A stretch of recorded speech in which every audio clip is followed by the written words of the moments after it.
Selamat berjumpa lagi pada tayangan kuliah online saya kali ini. Pada hari ini saya ingin membahas mengenai beberapa hal yang paling mendasar di dalam menyiapkan rencana penelitian, entah itu skripsi, tesis, dan disertasi, bahkan untuk penulisan artikel jurnal bereputasinya. Terdapat beberapa pokok pikiran yang akan saya bahas, seperti yang akan kita lihat pada tayangan-tayangan berikut ini. Mari kita belajar bersama. Mari membayangkan saudara ada di depan cakrawala pengetahuan yang sangat luas, dan saudara harus mencari celah bagi pencarian pengetahuanmu. Artinya, disinilah tempatnya kita akan menentukan, memilih dari belantara pengetahuan ini apa yang akan menjadi research gap kita. Marilah kita belajar melalui tayangan-tayangan lanjutan ini. Langkah pertama kita di dalam meneliti adalah mengenali celah-celah penelitian atau kesenjangan penelitian research gap dari sebuah body of knowledge, dari sebuah bidang ilmu pengetahuan tertentu, untuk mendapatkan ruang bagi kita memulai penelitian kita.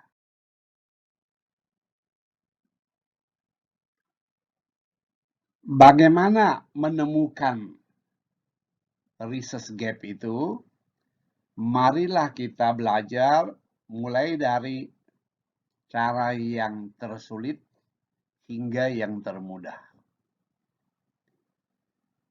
Cara yang pertama atau yang tersulit yang pertama adalah tidak adanya teori atau penjelasan konseptual bagi praktek manajemen yang berjalan. Jadi, ada praktek manajemen yang baik, tetapi tidak ada teori yang bisa menjelaskan, yang sudah menjelaskan. Research gap yang jenis yang kedua adalah masih adanya konsep yang tidak dibidik oleh para periset terdahulu, atau bahkan kita melihat dengan kematangan intelektual kita, adanya konsep-konsep yang sudah ketinggalan zaman, outdated, karena itu perlu diperbaharui. Biasanya diawali dengan kata-kata lack of titik-titik, ya, atau outdated, ya, something outdated. Jenis research gap yang ketiga adalah adanya inkonsistensi hasil penelitian. Setelah mengamati berbagai hasil penelitian, kita melihat ada hasil penelitian yang positif, signifikan, negatif, signifikan, dan atau tidak signifikan. Pilihan riset yang keempat adalah hasil-hasil riset menunjukkan defisiensi. Ya, baik defisiensi dalam hasil akhir maupun defisiensi dalam proses. Misalnya, ada hasil penelitian yang baik, tetapi kemampuannya menjelaskan adalah rendah. Research gap yang termudah adalah, ya, melihat peluang riset dari kelemahan dan peluang penelitian yang disajikan oleh peneliti-peneliti terdahulu dalam bagian penutup dari artikel-artikel jurnal. Bagaimana masing-masing ini bisa dijalankan? Mari kita pelajari satu persatu. Yang pertama adalah research gap berupa ya tidak adanya teori atau konsep yang menjelaskan sebuah fenomena manajemen yang berjalan dengan baik. Tentu untuk pada tahapan ini kita mestinya sudah menjadi seorang peneliti yang mature, peneliti yang mapan, yang matang, atau yang jagoan lah kira-kira, ya, di mana dia berpandangan bahwa ia melihat praktek-praktek manajemen berjalan bagus, tetapi menelusuri teori, konsep-konsep teoretikal yang ada, nampaknya belum ada teori atau konsep teoretikal yang diandalkan untuk menjelaskan praktek ini. Nah, disinilah ruang untuk kita isi. Tentu ini sulit. Ya, tetapi bagi para ilmuwan yang matang, tentu ini adalah sebuah bidang eksplorasi yang mereka lakukan. Ya. Contoh dari research gap tipe yang pertama dan tersulit ini adalah, mari kita lihat artikel ini, ya, yang saya ambil dari jurnal Personal Review. Ya, coba lihat kawan-kawan, ya, bahasannya menarik, ya. Dia mulai kata-kata di atas ya. The recent past has witnessed increasing interest within Western nations concerning Islam and the Islamic world in general. Ya, lihat lebih lanjut. One features of this trend has been a renewal of interest in business and management process in Arab and Islamic countries and their political and cultural context.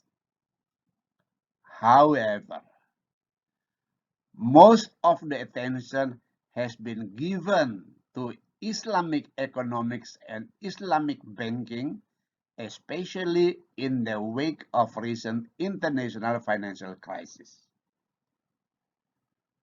Ya, lihat ini yang penting Bang. There have been some attempts to describe the nature and contents of management in Arab and Islamic countries. Ya, kita lihat sudah ada berbagai upaya untuk menggambarkan hakikat dan isi dari manajemen di negara Arab dan negara-negara Islam, but there are hardly any credible empirical studies that have examined the practice of human resource management from an Islamic management perspective. Nah, ini kelihatan gap ya. Ya, walaupun semua orang menaruh perhatian demikian, tetapi amatlah sulit mendapatkan studi-studi empirik yang terpercaya yang menguji praktek-praktek manajemen SDM dari perspektif manajemen Islam. Ini bahkan dikatakan ya, literatur manajemen juga sangat terbatas dalam mengekspos gap ini, yaitu yang terjadi antara teori manajemen ya, di dalam Islam dan dalam praktek-praktek manajemen di negara-negara Arab. Nah, karena dia katakan, dia tulis, this paper attempts to explore this gap. Mereka akan menyelesaikan ini dengan menguji the nature and content of selected Islamic management practices and their implication for human resource management through macam-macam itu.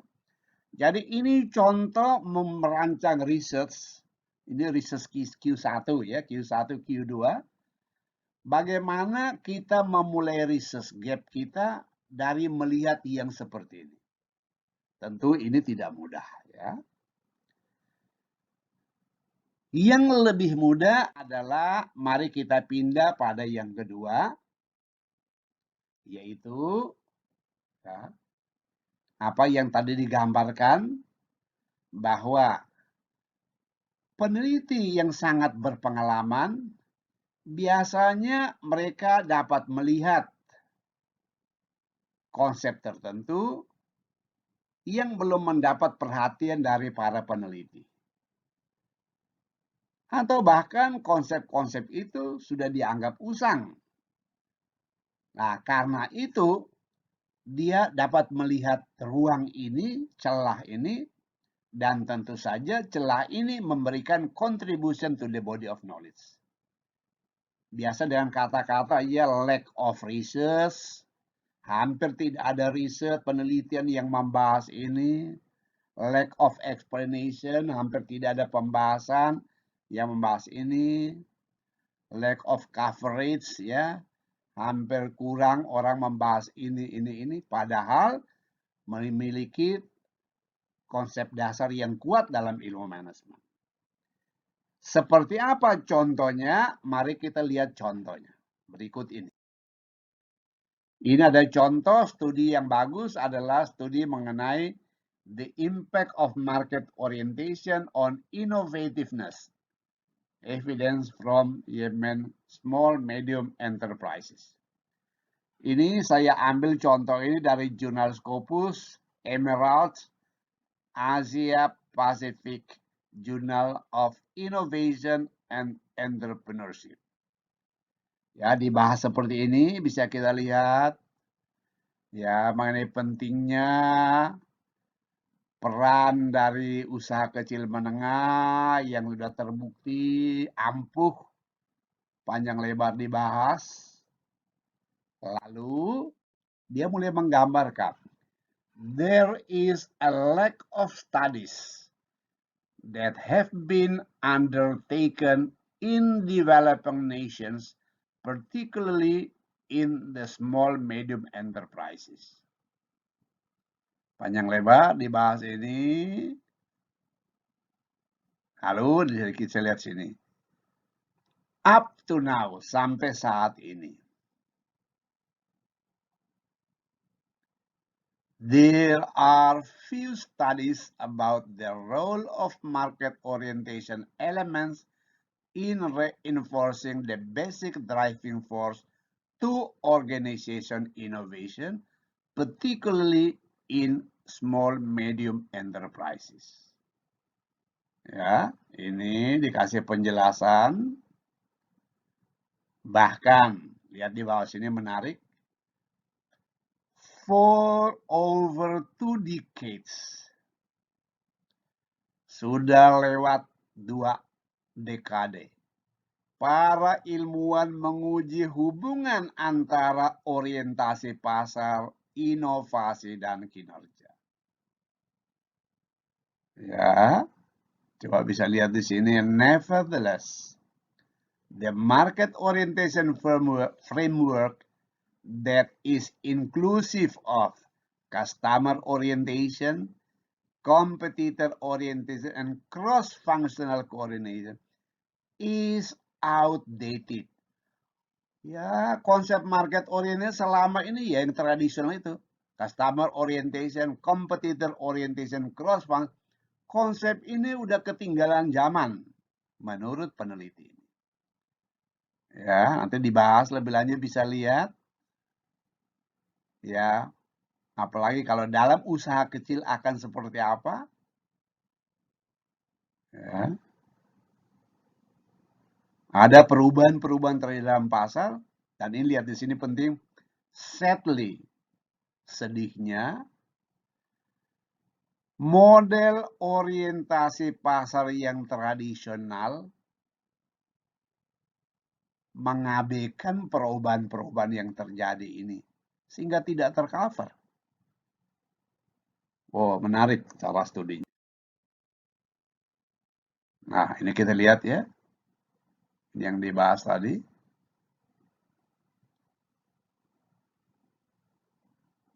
Therefore, oleh karena itu, there is a lack of studies that examines the link between market orientation as an integrated model and small medium enterprise innovation.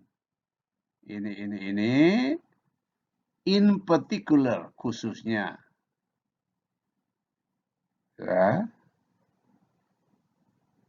Nah, ini contoh bagaimana orang menyajikan research gap ya tipe 2. Tentu ini lumayan sulit. Oke. Mari kita lihat research gap tipe 3 yaitu adanya inkonsistensi temuan-temuan hasil penelitian. Apa maksudnya? Ya, tentu sebagai peneliti kita akan menelaah berbagai artikel jurnal, ya, dan dari situ ditemukan ya isu-isu yang ternyata hasilnya apa? Hasilnya inkonsistensi. Misalnya, ada kajian atas pengaruh sebuah independen pada dependen, sebagian mengatakan berpengaruh positif, bahkan ada yang mengatakan berpengaruh negatif, tetapi sebagian menemukan tidak ada signifikansi pengaruh itu. Melihat hasil seperti ini, tentu kesimpulan kita adalah hasil penelitian ini adalah inkonsisten. Mari kita lihat contohnya. Nah, ini contoh dari sebuah jurnal yang baru juga. Green Entrepreneur Orientation for Enhancing Firm Performance. A Dynamic Capability Perspective. Lihat jurnalnya, Journal of Cleaner Production. Wah, itu Q1 nampaknya. Nah, tapi ini agak kecil ya. Saya zoom biar lebih besar. Nah, mari kita lihat. Nah, mari kita lihat di sini contohnya ya. Ditulis apa di sini tadi? Our understanding of the condition under which green entrepreneur orientation influences environmental and financial performance is far from comprehensive. Wah, ini udah gap kelihatan, masih jauh dari lengkap. Sementara beberapa studi mengatakan ada hubungan yang negatif, ya. Others demonstrate a positive impact. Ada yang menunjukkan dampak yang positif. Nah, ini. Some even indicate that the encouragement of entrepreneurship is not appropriately assessed. Artinya apa? Wah, yang nggak ada hubungannya dengan itu. Maka dia simpulkan kalimatnya di bawah. Considering the inconsistent findings of the performance outcomes of green entrepreneurial orientation, panjang lebar, nah itu jadi dasar dia melakukan riset. Baik, mari kita lanjutkan. Oke, baiklah, mari kita lanjutkan pada research gap tipe 4, yaitu adanya hasil penelitian yang memberikan defisiensi dalam hasil. Ya, seperti misalnya ada independen variabel akan berpengaruh ke dependen, tetapi kemampuan menjelaskannya sangat rendah. Atau bahkan defisiensi dalam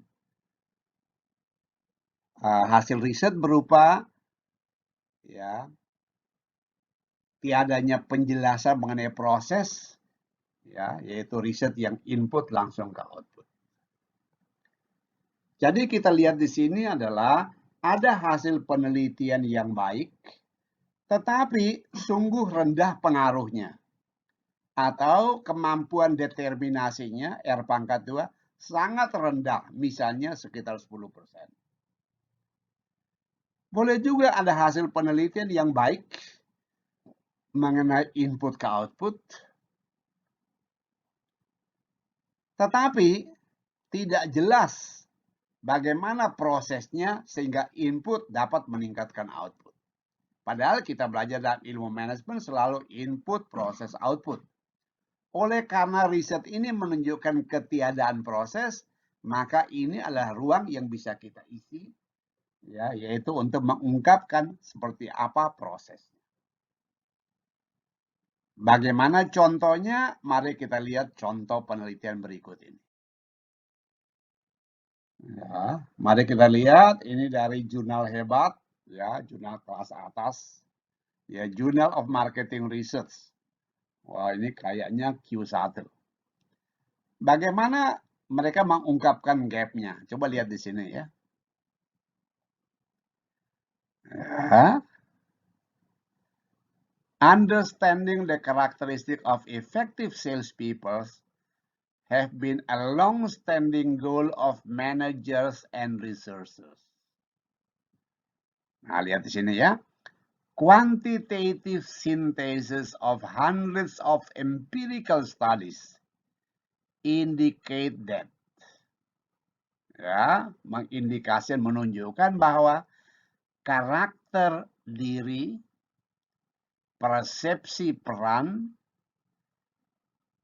atribut jabatan, ternyata kemampuannya dalam menjelaskan variasi dari kinerja tenaga penjualan dan kepuasan atas kepuasan kerja hanya sekitar atau di bawah 10%. Wah, berarti ini ruang untuk bisa kita isi. Mesti ada sesuatu yang dapat menjadi prediktor yang bagus untuk menjelaskan proses manajemen tenaga penjualan ini. Nah, jadi ini contoh, mereka menemukan ruang dan saya rasa kita bisa memilih juga yang seperti ini. Baik, mari kita lanjutkan pada tipe research gap yang paling mudah, yaitu berangkat dari kelemahan riset-riset orang lain. Jadi tentu saja research gap dapat kita ambil dari limitation penelitian orang, tetapi ya boleh kawan-kawan nanti lihat hampir tidak pernah kita temukan penelitian dalam jurnal-jurnal yang hebat itu, jurnal-jurnal bereputasi, yang dasarnya adalah limitasi dari peneliti lain. Saya rasa kita bisa membayangkan waktu kita membuat penelitian, betapa sulitnya di akhir penelitian kita merumuskan apa kelemahan dari riset saya ini. Sehingga saya katakan kita berada di posisi anti klimaks dari kegiatan riset kita. Oleh karena itu, sulit kita menemukan tempat untuk menyatakan kelemahan kita. Saya tidak menganjurkan untuk kita menggunakan research gap tipe 5 ini. Ya. Baik, saya rasa itu yang kita pelajari kali ini. Mari kita akhiri kegiatan kita hari ini untuk kita simak dan coba mendalami, mengaplikasikan apa yang sudah kita pelajari. Sampai bertemu lagi pada kegiatan kita berikutnya, di mana selanjutnya saya akan menjelaskan mengenai bagaimana upaya kita atau teknik kita untuk mencari research gap atau research idea mapping dari semua artikel-artikel jurnal yang bisa kita rujuk. Mari kita akhiri.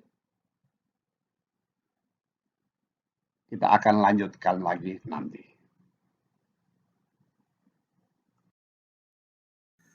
Jadi begitulah kita sudah membahas paling tidak ada 5 cara, 5 jenis research gap yang bisa kita gali. Tetapi yang jadi soal adalah bagaimana menemukan research gap itu. Nah, bagaimana menemukan research gap itu kita akan bahas pada tayangan berikut dengan pokok bahasan adalah mengenai idea mapping untuk mendapatkan research gap. Sampai jumpa.